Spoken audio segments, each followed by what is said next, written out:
Viva a vida no lar como debaixo do Senhor. Viva a vida no lar como debaixo do senhorio de Cristo. Ele é o Senhor, tá? Ele que governa a vida familiar. Como eu disse, adiantado anteriormente, tudo que você está lendo aí dizia respeito à casa, ao lar de antigamente, tá? Quando se pensava na casa no sentido que a gente pensa hoje, eu e minha casa, a gente pensa no lar, todas essas relações apareciam. Essa é a razão pela qual, quando Paulo vai falar de maneira muito particular, muito prática, ele se refere a todos os elementos que estão presentes nesse texto, que a gente viu em sua versão mais completa, mais longa, em Efésios, e aqui em sua versão mais resumida. Então, eu não vou gastar o tempo que eu gastaria para expor Efésios. Paulo fez em resumo, eu farei em resumo também. A razão pela qual eu resolvi que a gente ia expor todo esse trecho de uma vez, acho que tem a parte óbvia, né, que Paulo coloca apenas uma frase para cada elemento familiar, mas eu acho que a ideia aqui é de relembrar, não é de ensinar. Me parece que Paulo aqui está apenas trazendo à memória aquilo que eles já sabiam, e eu acredito que hoje é dia, que eu conheço todos vocês, sei do cristianismo, sei que vocês são oriundos de igreja, sei que vocês já ouviram muito sobre este assunto, mas eu quero relembrar como Paulo relembrou aos Colossenses. Porque, às vezes, o que nos resta, o que é necessário e suficiente é aquela relembrança, aquele chacoalhão básico, sabe? Aquele acorda de leves assim, que mexe com a nossa estrutura, para que a gente acorde para a vida, para que a gente acorde para as nossas responsabilidades. Então, agora que eu vou abordar o texto, eu quero que você preste bastante atenção à explicação do texto, eu quero que você se concentre nisso, porque eu quero que o chacoalhão leve como tem que ser, surta o efeito. Importante, é muito importante que você, durante a quarentena, durante esta época que nós estamos vivendo, leve em consideração as vacinas que o apóstolo Paulo está colocando aqui. Repara no texto, olha para ele e perceba que Paulo já fez um trabalho para nós que ajuda muito. Ele dividiu esse texto em 3 pedaços grandes. Eu vou apresentar eles em 2 por conta da nossa estrutura social, tá? Porque eu estou entendendo que Paulo está aí nos vacinando contra 2 problemas que nós vamos enfrentar estamos enfrentando durante a quarentena, mas Paulo dividiu ele em 3 momentos. Você consegue enxergar? Paulo divide ele no nosso relacionamento em relação ao casamento. Paulo divide em relação ao relacionamento pais e filhos. Lembrando que é difícil falar disso. Paulo fala de família e... Não, na cabeça do apóstolo Paulo, por conta da época e da cultura, tudo que você está lendo aqui é família. Tá? Isso aqui é a família cristã. Tudo sem exceção. A gente que vai fazer uma divisão por conta da nossa cultura. Mas na cultura de Paulo, tudo que você está lendo é família. Então, no primeiro aspecto, você tem o casamento, está em vermelho. No segundo, você tem o relacionamento pais e filhos. E no terceiro, você tem o relacionamento de servos e senhores. Tá? O que é que Paulo está fazendo aqui? Eu quero que você note essa divisão estrutural que Paulo está fazendo para a gente abordar o texto, é que Paulo está colocando isso em ordem hierárquica. E eu não sei se você já tinha reparado que Paulo sempre coloca na mesma ordem. Paulo sempre começa com as esposas, vai para os maridos, começa com os filhos, vai para os pais, começa com os servos e vai para os senhores. Porque Paulo está indo em escala hierárquica do menor para o maior. Ou seja, primeiro aparecem nos textos de Paulo os que exercem o papel de subordinação, que são inferiores nas relações sociais institucionalizadas. E essa ideia de inferioridade econômica, e é difícil usar essa palavra teológica hoje porque ela está eivada de marxismo, mas o que Paulo está dizendo é que existe uma subordinação que não é essencial. Não existe diferença de inferioridade entre nenhum desses elementos. Mas a estrutura é de subordinação, então dentro da escala hierárquica, sim, você tem um subordinado e você tem alguém que manda. E é por isso que é importante que os deveres de cada um esteja bastante claro e baixe as suas guardas, não se proteja mentalmente, porque a gente vai falar de submissão da esposa, vai falar de obediência dos filhos. Ouça o que o texto tem a nos dizer, tá? Eu vou separar esse texto em 2 pedaços, como eu adiantei, eu vou separá-los em doses, tá? Essa primeira dose é uma dose que tem 2 elementos, a segunda dose tem um elemento só, tá? A primeira dose é a dose contra a idolatria da família. Essa é a primeira dose, a primeira vacina que o apóstolo nos dá, que é extremamente importante para quem está em quarentena. Nós estamos confinados, nós somos aprisionados dentro da nossa casa, sem tornozeleira eletrônica, mas estamos aqui aprisionados com a nossa família. Então, quando isso começou, quando se lançou isso, vários memes surgiram. Eu me lembro de ter recebido um vídeo que a gente acha engraçado, né?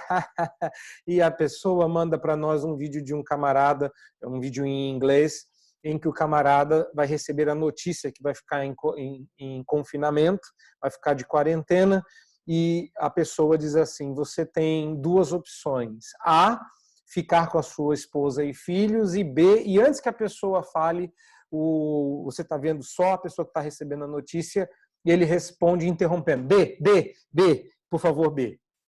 Ora, eu acho que tem muita gente que ri daquilo porque é uma realidade. Você tem vários memes, você tem várias piadas sobre isso, mas eu fico preocupado não pela piadinha, porque a piadinha revela feiurinhas do coração.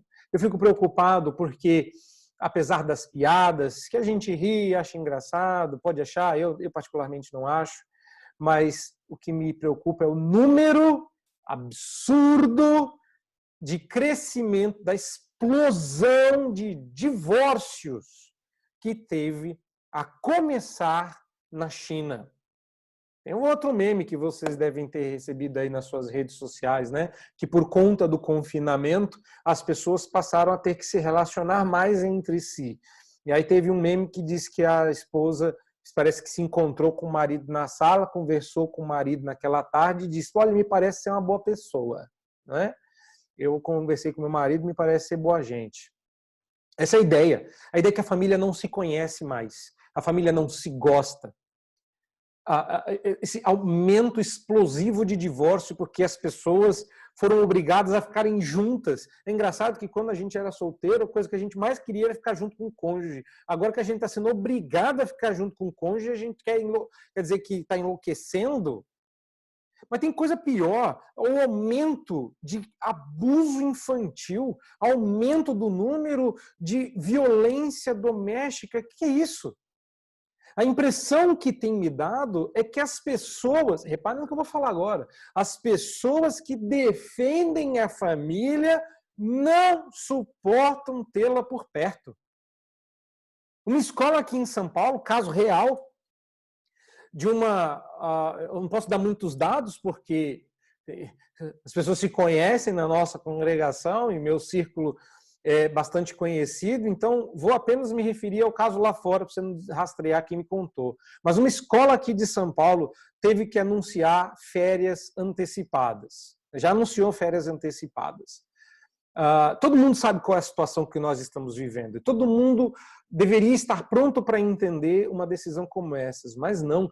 A reação das famílias foi de inconformidade e inconformados, bravos. Eles questionaram com veemência a direção da escola. E a pergunta que ecoava para assim, de todas as famílias, de todos os lados, que a escola tinha que responder é: o que nós vamos fazer com os nossos filhos?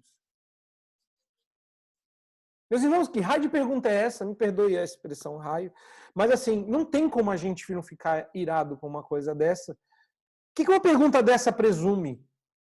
O que a gente vai fazer com os nossos filhos agora, que vocês botaram eles de férias?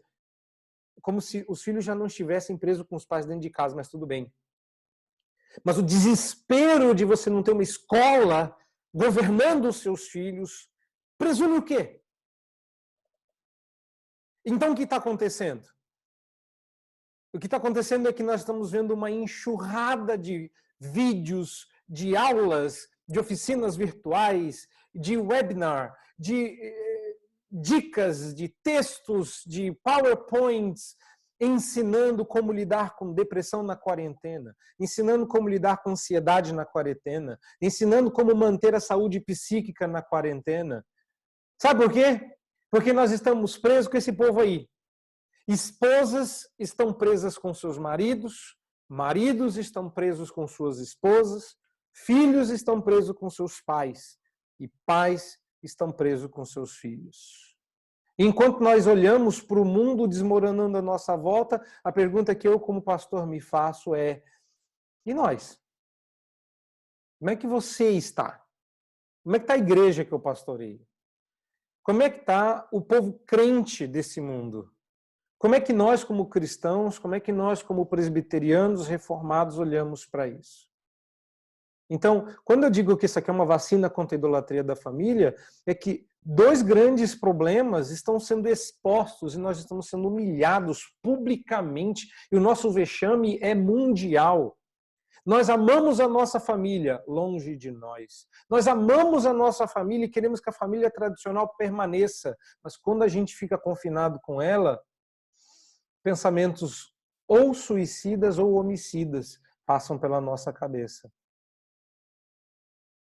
E é por isso que eu estou dizendo, meus irmãos, Paulo está nos vacinando contra a idolatria da família. É por isso que eu comecei dizendo nesse sermão que o assunto desse texto é o senhorio de Cristo. Ele é o Senhor, não a família. Igreja da família é besteira. A igreja é de Cristo. E quando nós olhamos para esse texto, nós somos vacinados contra essa idolatria da família, porque a gente não sabe como lidar com a família. A gente não sabe como resolver os conflitos no lar. A gente não sabe como viver, sei lá, que sejam 40 dias confinados com o povo que a gente diz amar, com o povo que a gente diz que a gente vai defender na rua com passeata, se possível for, se necessário for. Que a gente quebraria a quarentena para defender a família, mas a gente está querendo quebrar a cara um do outro. Então, não interessa em que condição você esteja, você vai estar preso com esse povo aí. Porque, meus filhos já se casaram. Sim, mas ainda tem esposa, né? Ainda tem o marido. Então, vamos tomar essa vacina? Vamos tomar a primeira dose? Essa dose está aí dividida em dois momentos, como eu adiantei. O primeiro momento é o momento do casamento, tá? Esposas sejam submissas ao seu próprio marido como convém no Senhor. Para o ouvido feminista, isso arde como metiolate antigo em joelho ralado, não é? Quem aí teve infância raiz sabe o que é isso. Antigamente a gente ralava no asfalto e o metiolate ardia. Hoje a gente rala no carpete e o metiolate não arde. E maridos, amai vossa esposa e não a trateis com amargura. Vamos para as palavras-chave. Como eu disse, eu quero ser bem pontual, eu quero te relembrar, mas o que eu estou dizendo para vocês, em outras palavras, é: este é o segredo para você não enlouquecer na quarentena. Este é o segredo para que você tenha um tempo, olha só, prazeroso com a sua família durante a quarentena. É levando em consideração os princípios de uma vida no lar onde Cristo reina como Senhor. As palavras-chave desse texto estão destacadas aí em que cor é essa, né? Em verde água, azul piscina. Olha aí, né? A primeira coisa é que Paulo diz que as mulheres devem ser submissas. E é curioso porque geralmente a gente quer, como pastor, como quem está ensinando Bíblia, falar sobre submissão, hierarquia, tentar, para os pastores feministas, aliviar a ideia de submissão, para os pastores mais autoritários e tradicionais, dizer que mulher tem que ser submissa mesmo. E eu também já caminhei por esses caminhos. Sim, não é inequívoco, é subordinação. A palavra aí é debaixo de autoridade mesmo, não tem como fugir. O aspecto que eu quero salientar hoje, por conta da brevidade com que Paulo trata esse texto, é outro aspecto. É aonde está a base dessa submissão, que é no Senhor, como convém no Senhor. Tá? A ideia aqui é que você vai fazer isso como expressão do seu serviço a Cristo. Então, às vezes, a gente olha para o... Eu não estou dizendo a gente porque eu não sou esposa, não sei como é que é olhar para um marido. Mas eu sei como é olhar para uma esposa e vai chegar já a minha vez. Então, me permita me colocar em seu lugar para você usar as minhas palavras para pensar. Então, a mulher olha para o marido e diz assim, eu tenho que ser submissa para ele, mas ele não é um bom cabeça. E, às vezes, ele nem merece.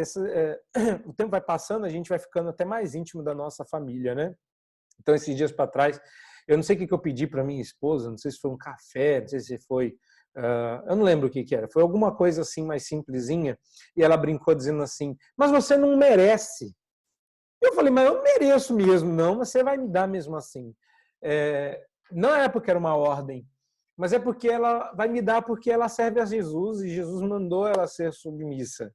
Ela vai fazer isso porque ela me ama, mas não que eu mereça. E o texto não está dizendo aí, esposa, sede submissas ao seu marido se for conveniente. O texto está dizendo que você deve ser submissa ao seu marido porque isso convém no Senhor. Ou seja, é conveniente que alguém que diga que é serva de Jesus faça isso. Tá? Agora, sabe o que é o pior desse texto? É como Paulo usa a palavra submissão aqui. Tá? A ideia aqui é de submissão voluntária. É duro, né? O texto não está dizendo seja submisso porque você não tem outra alternativa. Não, o texto está dizendo queira ser submissa. Você vai fazer isso pela autoridade de Deus e vai reconhecer a autoridade do seu marido como dada por Deus. Mas Paulo está sugerindo uma submissão voluntária e fiel. Não implica inferioridade. Você não está se colocando na posição de submissa porque você é inferior. Isso é igual. Mas você vai voluntariamente se colocar debaixo da liderança de seu marido. Agora, como isso acaba com conflitos no lar? Acabando. Essa é a maneira como Deus quer que a vida seja vivida. É óbvio que os conflitos vão diminuir se a gente viver uma vida que está retratado. Ainda que o retrato de Efésios seja um painel, esse 3x4 de Colossenses tem elementos, tem pixels suficiente na foto para você perceber que se eu estou tendo conflitos no lar é porque tem alguma coisa errada aqui. Voluntariamente se submeter ao seu marido, porque isso convém no Senhor, resolve um monte de problemas práticos. Como esse, de você perceber que seu marido, que às vezes você acha que seu marido merece. E se seu marido anda merecendo, parabéns, hein, cara. Depois a gente precisa conversar, manda um zap para mim. Mas se você percebeu que seu marido não merece, você vai deixar de fazer? Não, porque você não está fazendo desde o começo porque ele merecia, nem porque ele, sei lá, ganhou o seu afeto ou deixou de ganhar, você vai fazer porque o Senhor te ordena. Eu ouvi esses dias para trás num seriado que eu estava assistindo, eu não posso dizer qual era o seriado Suits, mas em determinado momento uma das protagonistas diz para o marido, pega ele fazendo alguma coisa errada, que não devia estar trabalhando, e eu achei muito interessante a frase que colocaram na boca dela. Você já me conhece o suficiente para saber que amanhã de manhã eu ainda vou estar te amando, mas o que você está fazendo não é certo. Você percebe? Não existe inferioridade essencial, mas existe submissão. Eu não concordo com o que você está fazendo, você sabe que eu não vou deixar de te amar por causa disso, mas está confrontado, né? Num segundo momento, você também consegue ver aí, está falando da gente, dos maridos. Então, agora eu passo para o lado de lá. Maridos, amai vossa esposa. Eu amo, eu sei, eu conheço a história. Um casal que estava casado aí com as suas bodas de diamante, e isso é tempo pra caramba, não é? Meus pais já fizeram e presente estão, bodas de ouro. Então, bodas de diamante é tempo, hein? Então, uma piadinha conta de que esses dois senhores, já bem velhinhos, mas bem velhinhos, a gente não tem nenhum velhinho presente aqui que eu saiba, tá? Tô falando de gente bem velhinha mesmo, que já estão há tanto tempo juntos que os filhos já são idosos. Aí, na piada, conta-se a história de que a mulher foi reclamar com o marido, dizendo assim, sabe, querido, voltando a gente sempre volta mais emocionado dessas cerimônias, falando, sabe, querido, faz tantos anos que você não disse que me ama, eu acho que a última vez que você disse que me ama foi no casamento.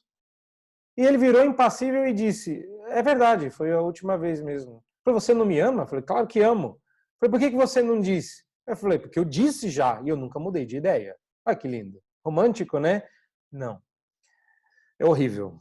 A piada é só para mostrar que a gente devia falar mais que ama, mas o texto não está dizendo diga que ama a sua esposa. Aliás, pelo contrário. Na sociedade do apóstolo Paulo, na sociedade grega, amor não era um dever. As pessoas não estavam ávidas por amar. Maridos não eram obrigados a amar suas esposas. Quando Paulo diz ame a sua esposa, Paulo está sendo revolucionário. Não existia na cabeça deles a ideia de que você devia amar alguém. Podia acontecer do marido se apaixonar pela esposa ao longo do tempo, ou eles viverem bem, mas normalmente o que se dizia de um relacionamento ao longo do tempo, na época do apóstolo Paulo, era que o cônjuge, especialmente a esposa, que quando se casava pertencia ao marido, era assim, ela não me deu motivos para queixas. Isso era a maneira como um marido elogiava a sua esposa. Você está indo bem, você não me deu motivos para queixas. Eu não sei você, meu caro irmão, mas se a sua esposa não está dando motivo para queixa, mais um motivo para a gente ter um grupo no WhatsApp. Precisamos trocar figurinhas. Motivo para queixa? Quem casa com pecador vai ter motivo para queixa na lua de mel. Como assim? O que Paulo está mandando aqui é amar, é demonstrar em atitudes ativa e voluntária o tipo de amor que Cristo demonstrou pela igreja. Só que a ordem do apóstolo Paulo é dupla, como uma moeda que só tem valor se houver dois lados diferentes, existe um segundo lado, e esse é mais difícil. A gente vai aprendendo aos poucos a amar a nossa esposa. A gente ouve isso tantas vezes que a gente vai pegando o jeito. Mas, meus irmãos, não tratar a mulher com amargura é um desafio grande para nós homens. Agora, me permita aí traduzir o termo amargura por um termo que talvez fique mais claro. E ouvir isso, né? Você que está aí na sua casa confinado com a sua esposa, ela ouvir isso. A minha já está olhando desconfiada aqui para mim, está atenta, vai anotar o que eu vou falar, porque ela vai cobrar. E eu preciso dizer porque me cumpre. Não tratar com aspereza. Não tratar com rispidez. Se você olhar em outras versões, dependendo da versão que você tem disponível aí, é assim que esse texto está traduzido. E não a trateis com aspereza. Mulheres são delicadas. E às vezes a gente é muito direto, às vezes a gente é muito duro, aí a mulher fica ofendida. E agora que você está vivendo 100% do tempo, o mês inteiro com a sua mulher, você vai perceber os altos e baixos dos hormônios. Você vai passar por toda a montanha-russa com ela. Porque antes você só ficava um momento da montanha-russa, você ia embora, e às vezes ela ficava irritada durante o dia e você não via. Agora você vai ver, meu querido. E isso faz com que a gente, às vezes, perca a paciência e responda na lata, seja duro. E a Bíblia, perdão, proíbe. Você está entendendo isso, meu querido? Me perdoe a aspereza com que eu falo com você. Mas você é homem. Você aguenta. Não existe um mandamento na Bíblia que me proíba de ser áspero ou ríspido contigo. Já com a sua esposa, a gente tem que... né? A sua esposa, você tem que tratar ela com gentileza. Pensa que a sua esposa é um bibelô, é uma bonequinha de porcelana, é uma flor cujas pétalas são suaves e delicadas, e quando você não a trata como se ela assim fosse, você quebra o vaso frágil, nas palavras do apóstolo Pedro. Tá? Então aí tem um mandamento positivo, amar, e um mandamento negativo, não tratar com aspereza. Quer ser bruto? Vai para cima de um homem. Entendeu? Vai fazer jiu-jitsu. Agora não dá, porque imagine jiu-jitsu nessa época, não pode chegar perto, 2 metros de distância. Hoje em dia vai ficar na moda o karatê, né? Jiu-jitsu já era. O segundo elemento dessa vacina contra a idolatria da família é a questão da criação de filhos. E eu quero aqui salientar dois aspectos, um em cada elemento. O primeiro dele tem a ver com os filhos. Tá? Uma das coisas muito interessantes que o apóstolo Paulo faz aqui é que ele se dirige aos filhos. Ele se dirige aos filhos. Tá? Isso não acontecia na época do apóstolo Paulo. Tá? Isso aqui é inusitado. Tá bom? Paulo vai falar diretamente com crianças. Na época do apóstolo Paulo, se você queria se referir a assuntos ligados à criança, você tinha que falar com os pais, assim como falar com os maridos, se você quisesse falar com as esposas. Eu resolvi falar aqui dos filhos por conta da relação, mas é digno de nota que Paulo fale com as esposas e com os filhos diretamente, sem pedir licença. Ele as trata ou os trata como se fossem dignos, como se tivessem indignidade. Isso é um problema nosso, tá? Caso você esteja se perguntando, mas e aí, a gente vai tratar de tudo hoje? Vai tempo, hein? Não. Como eu disse, são 2 doses e são 2 doses daquele tipo de vacina que cria calombo e dói. Então a gente vai dividir em 2 doses. Hoje a gente está tomando a primeira dose, tá? Vamos voltar aqui à questão dos filhos, só para você não ficar preocupado com o tempo. Tratar os meninos com dignidade. Uma das coisas que eu tenho como prática e que eu me lembro que no início do meu ministério foi difícil, foi estranho colocar, difícil não, mas foi estranho colocar em prática, e o povo reage meio desconcertado, era de lidar com as crianças como se elas fossem gente. Eu sei, na IPP, nossa mamãe, isso é mais comum, não é? Do pastor sentar com as crianças e falar, mas eu estou falando de outras coisas. Por exemplo, almoço comunitário, você não orar sem as crianças estarem todas presentes. Era uma coisa que chamava atenção, mas a gente às vezes trata a criança como se fosse bicho, tá? Como se elas não precisassem orar, como se elas não precisassem participar, como se elas não fossem gente. E eu não digo isso só da parte do trâmite normal de igreja. Existem musiquinhas que falam que o futuro da igreja é a criança, que elas vão se tornar gente. Tem uma outra musiquinha infantil que diz que criança é gente em potencial. Tudo isso está errado. Olha, a gente defende que o aborto é errado, mas a gente não trata a criança como se fosse gente. Sabe-se lá até que idade? Antigamente se acreditava que a criança não tinha nem capacidade de discernir as coisas, tanto é que a gente estabeleceu uma tal de idade da razão, como se criança tivesse razão em algum momento da vida. Ora, não existe idade da razão, não existe esse negócio de que criança vai virar gente. Crianças são o reino de Deus agora. Eles não são o futuro da igreja, elas são igreja. E é por isso que na igreja presbiteriana, quem é membro menor é membro. Se você é uma criança, a sua criança é membro da aliança. Ela entra na aliança, tão logo nasce pelo batismo. Ela é um membro menor. Daí o problema de você não trazer a sua criança para batizar logo quando nasce. Logo quando eu digo assim que dá. Não é? Os médicos estão cada vez mais atrasando o processo, que é um problema. Tá? Antigamente, nenhuma criança morria de vir para a igreja na primeira semana. Mas hoje está um negócio. Né? Mas tá bom, vai lá. O que eu estou dizendo não é nem isso. Né? A gente está tão tolerante que tem pastor que já acha que se você batizar no semestre que a criança nasce, já está bom. Mas eu já vi se criança vir andando para ser batizado. Os filhos são tratados aqui diretamente porque Deus tem assunto com eles. E o assunto deles, que é você, pai, que vai ter que ensinar, é que os filhos devem em tudo obedecer os pais. Reparou aí que eu não destaquei só o verbo obedecer? Porque o verbo obedecer, ele não tem segredo. É isso mesmo, obedecer. O que é obedecer? Obedecer é aquilo que eu falei para as crianças. Fazer na hora, você precisa falar uma vez, ela faz na hora e faz com alegria. Isso é obediência, está definido, as crianças já ouviram. Você já sabe disso. O ponto que eu quero salientar aqui é o limite. Até onde uma criança deve obedecer os seus pais?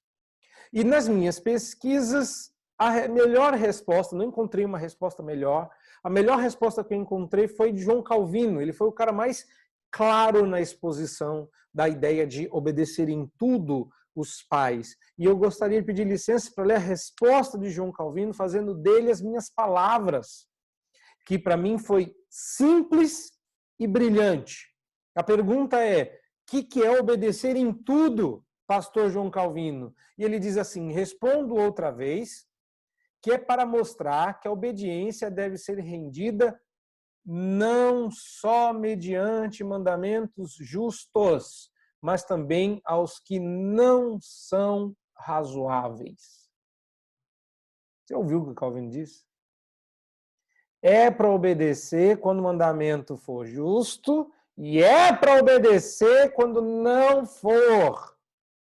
O único limite é o pecado.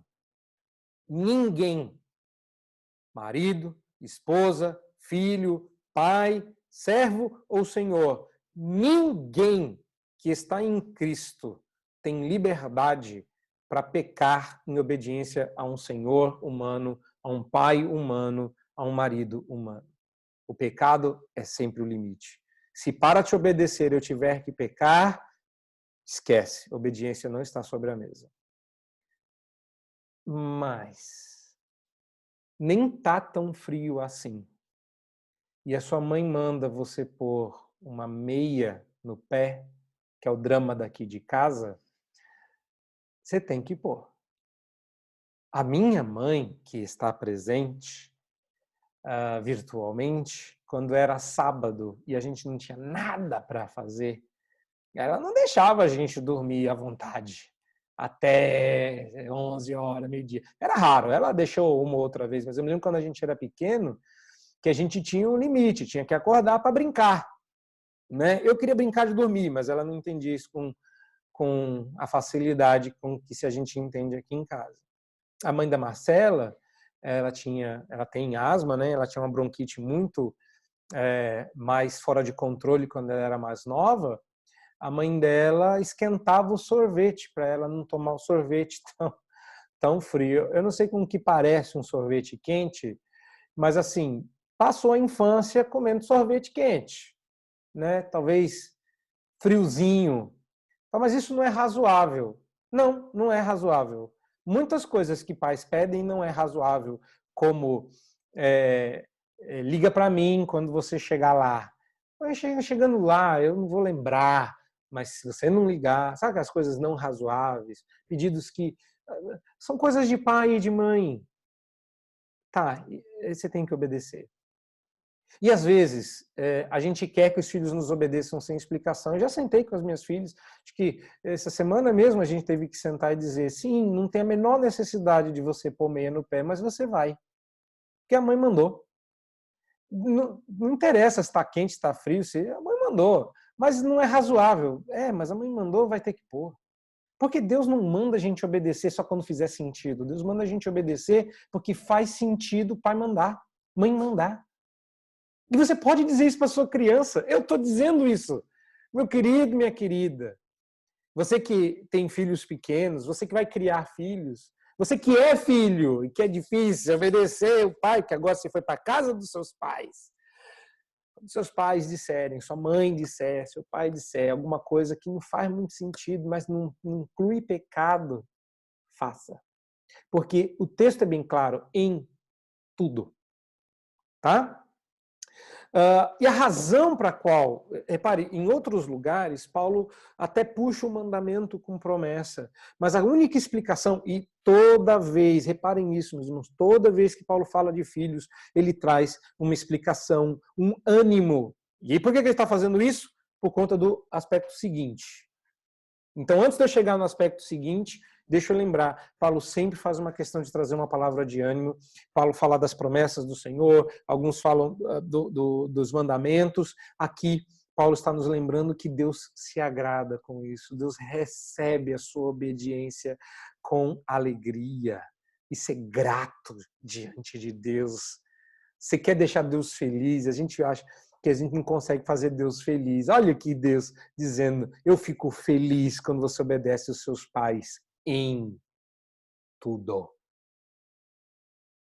Deus se alegra, olha só que beleza, não é? A gente gostaria que Deus ficasse mais alegre com o nosso louvor, porque aí era só cantar e a Cristo exaltar, e essa glória encheria este lugar, mas não, Deus fica mais feliz com a obediência do que com qualquer outra coisa, e não é só aqui que ele diz isso.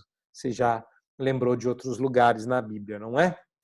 No segundo momento, Paulo fala aos pais, tá? Eu vou começar do fim para fazer ligação com esse argumento, pois fazê-lo é grato diante de Deus, é para os filhos. Quando Paulo vai falar para os pais, ele diz a razão pela qual você deve fazer o que está sendo ordenado, para que não fiquem desanimados. Paulo mesmo já deu uma palavra de ânimo para os filhos. E a razão pela qual você deve não irritar os seus filhos é para não deixá-los desanimados. Eu já encontrei tantos casos como esse, tantos casos, em que o filho faz 18 anos e a primeira atitude dele é deixar de ir à igreja. Eu conheci muitos adolescentes que confessaram para mim, com seus 16, 17 anos, que não viam a hora de fazer 18 para deixarem de ir à igreja. E aí os pais, depois de algum tempo, vêm a dizer assim, pastor, eu perdi meu filho. E muitos pais pensam que perderam seus filhos quando eles ficaram jovens. E aí entram naquela idolatria da família que a igreja tem que manter o jovem dentro da igreja. Eu dei uma palestra sobre isso, dizendo, meus irmãos, manter jovem dentro da igreja é cárcere privado. Não se mantém ninguém dentro da igreja. Tudo que está aqui é voluntário. É submissão voluntária. É amor voluntário. É obediência voluntária. E criar filhos também tem que ser. Não tem que manter ninguém em lugar nenhum. Você tem que fazer seu filho amar a Cristo. Você tem que fazê-lo desejar pela igreja. Você tem que criar nele desde pequeno o anseio, o amor, o desejo de fazer parte da ceia.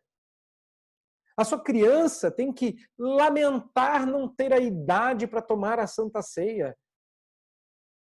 É animá-lo com isso, é fazê-lo sonhar com um dia em que ele vai tomar a ceia do Senhor. Ou como a guisa de ilustração, porque eu nunca tinha ouvido uma resposta como essa, ouvi quando a minha filha estava sendo examinada, que aqui em casa a gente diz para as meninas que, pode rir, tá? Que ninguém pode beber álcool que não morre, né? Aí a Riane perguntou assim, mas pai, quando a Lana começar a beber o álcool do vinho, ela não vai morrer? Não, não vai morrer. Mas por que eu vou morrer se eu tomar? Né? Eu falei, porque você ainda não é membro da igreja. Quem protege ela de morrer é Jesus. Né? Depois eu vou explicar para a Riane que não é bem assim. Mas como elas cresceram com essa ideia de que não podia tomar álcool, eu nunca disse que álcool matava, elas que desenvolveram a teologia delas lá. E aí, numa das conversas delas, A Riane perguntou se o vinho era gostoso e ela disse que não. Ela não gosta muito do sabor do vinho, mas que ela estava disposta a tomar o vinho amargo pela doçura que Jesus era em seu coração. Ela não disse com essas palavras exatamente, mas ela disse algo muito semelhante. Eu me lembro que eu gravei assim. A ideia de estar disposta a passar pelo amargor do vinho para poder desfrutar da Santa Ceia é de um coração animado. Eu acho que muitos pais irritam seus filhos e aí quando eles podem, eles vão embora porque eles já estão por aqui da irritação. E não é só, é um princípio, tá? Eu pastoreei uma senhora que o marido não era crente e ela passava o dia inteiro ouvindo música gospel, louvores, como ela dizia, na altura, assim. E era irritante. Eu me lembro quando eu visitei aquela família que ele não era crente, então eu perguntei se eu podia fazer algo por ele, visto que a mulher dele era membro da igreja que eu era pastor. E ele disse, ela me irrita demais com esses louvores. E ela ficou ofendidíssima.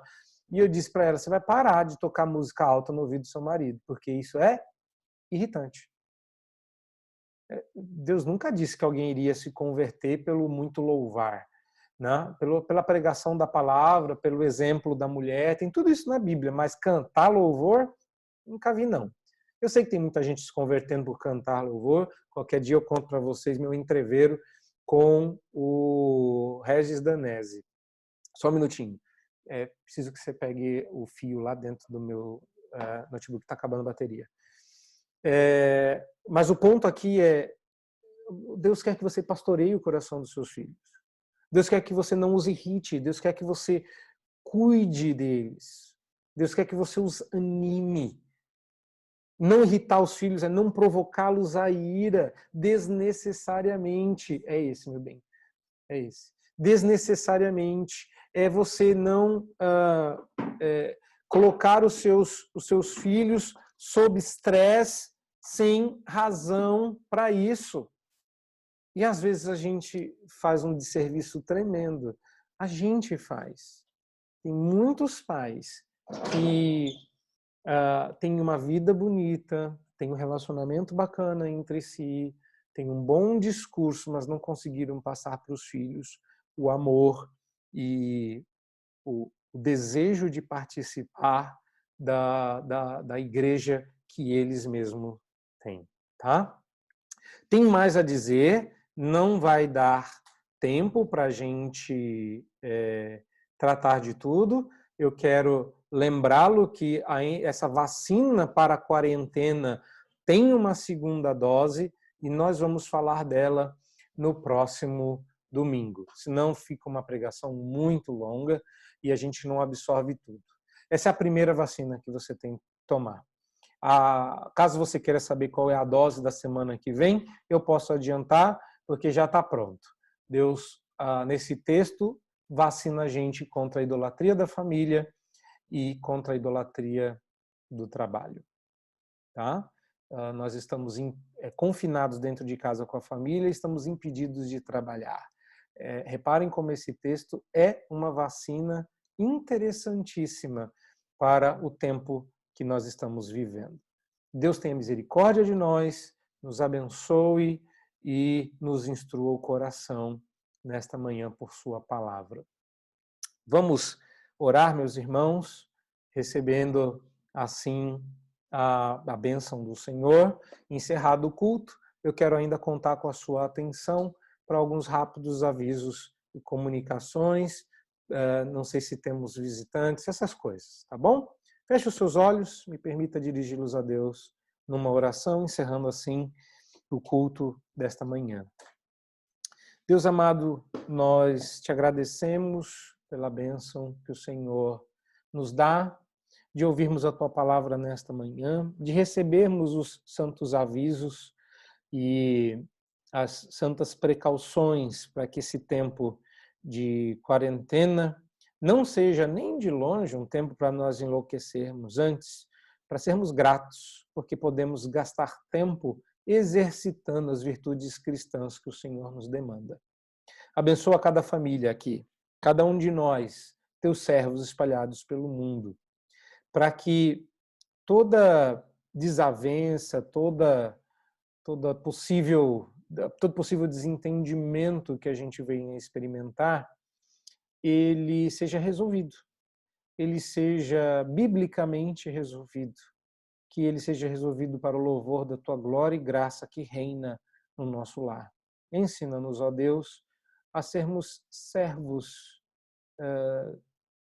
do Senhor Jesus nos nossos relacionamentos, para que possamos servir uns aos outros com alegria no coração, com disposição, voluntariamente. Nós pedimos a tua graça, no nome do Senhor Jesus, porque sem ele nada podemos fazer. Em nome dele que nós oramos. Amém.